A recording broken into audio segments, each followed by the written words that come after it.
Hello साथीहरू, त मैले आज मोमो बनाउँदैछु। मोमोमा खालि मासुको मोमो बनाउँदैछु।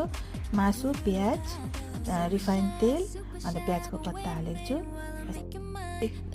गोलो गोलो मजाले बेल्दैछ मेरो छोरीले।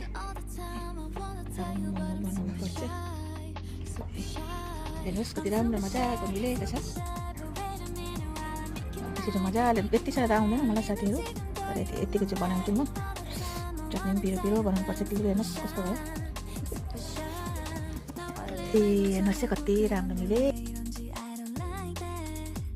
हेर्नुहोस् साथीहरू, चटनीको लागि मैले तिल लिए, तिल, काँचो खोर्सानी, टमाटर, सुके खोर्सानी।